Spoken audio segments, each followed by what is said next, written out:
Here's a little introduction. I'm going to start with the finished product. This is a 1937 Stromberg Carlson Model 125H radio. It has 3 bands, the broadcast band and 2 shortwave bands. And it is a fairly rudimentary little radio. It has 5 tubes. It's the precursor of the All-American 5.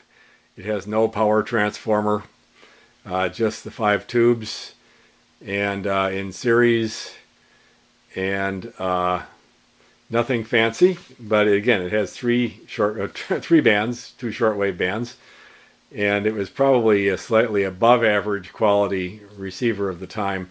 The mechanical construction inside is pretty nice.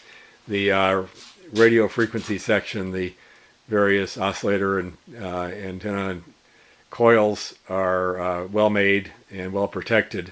So I'm going to start with this, and then we'll go backward and look at the project. Here's a Stromberg Carlson Model 125 5-tube AC/DC radio from about 1937. I've already taken it apart.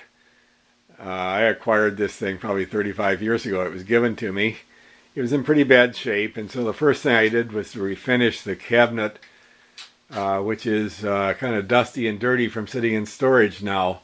But it's actually a very nice little box. It's got nice veneers on it, matching contrasting veneers. It's got the stripe you can see around the middle, and it's got those black painted wood bands that run up past the speaker grill and over the top. It was a pretty classic 30s looking radio here. And again, I refinished the cabinet a long time ago, and as soon as I wash it up, it'll look a lot better. And then here's the radio itself. The poor thing had a rough life, which is why I had to refinish it. By the time I got it, it was given to me, as I said, and it had been in somebody's trunk all the way up from Illinois, and got kind of banged up, and the glass dial has been broken, and I, a long time ago, glued that back together. They now make replacements, and I'm going to buy one as soon as I get the electronics done here. I want to make sure I get it working before I spend a whole lot of money on it. I expect it will, because a long time ago I replaced one of the filter capacitors, actually 2 of them, 2 sections, 1 cap. And there's another filter cap I'm in the process of replacing. I've got the can cut open here so I could restuff it. And then I will clean the chassis and have myself a good radio. Again, this is 5 tubes, AC/DC, no power transformer. It covers 3 bands, the broadcast band and 2 shortwave bands up to 18 megahertz. And it's a nicely built device. The radio frequency section, the coils are all good looking. They've got these nice IF transformers. They're very serious looking. And then underneath the chassis, a bunch of RF coils, oscillator and antenna coils that are all in their own little cases. And it looks like they put some care into building the thing. The capacitors, let's look underneath. I thought I'd take a picture of the casework here outside with some better light. It actually didn't show up very well in the fluorescent light, and I'm not doing very well moving around here, but it's actually a nice handsome box with the 2 veneers. Trying to see if the daylight will get a better rendition of the colors. But it's got the original speaker grill cloth. And I've got the original knobs, which is also nice. But it looks pretty good. And I'll do another one when it's all done. Here it is. It's working. Look at that. Got all the tubes in. I had forgotten that when I got this radio, I had tested out the tubes, and there were a couple of them missing, I think, and dead. And I think I've replaced 3 of them. And it was a long time ago. So here we are. Connected an antenna. Turned it on. here it goes. And pretty deadly in terms of education.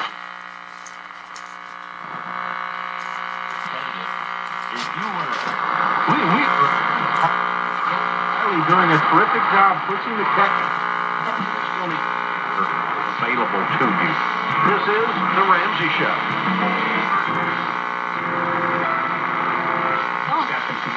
It's on that big pedestal.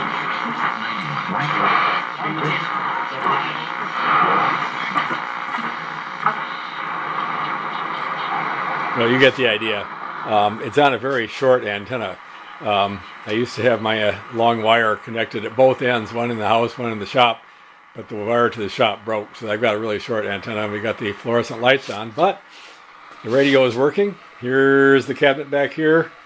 I think I'll be putting it back together. Yay.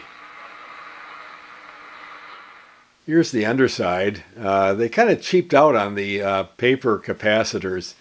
Some of them are the kind of brown tan ones, and there are 3 yellowish ones you see there that look to be a slightly higher quality, but the other ones, the Stromberg Carlson caps, don't even have values printed on them. They only have a part number.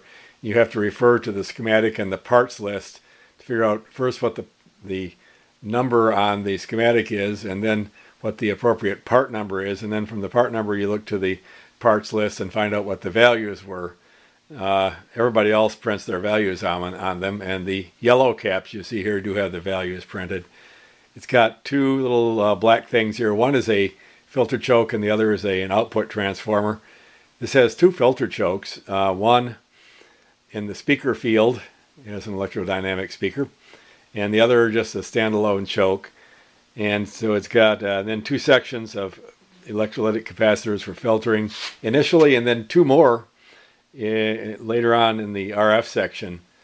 So they really filtered the hell out of it.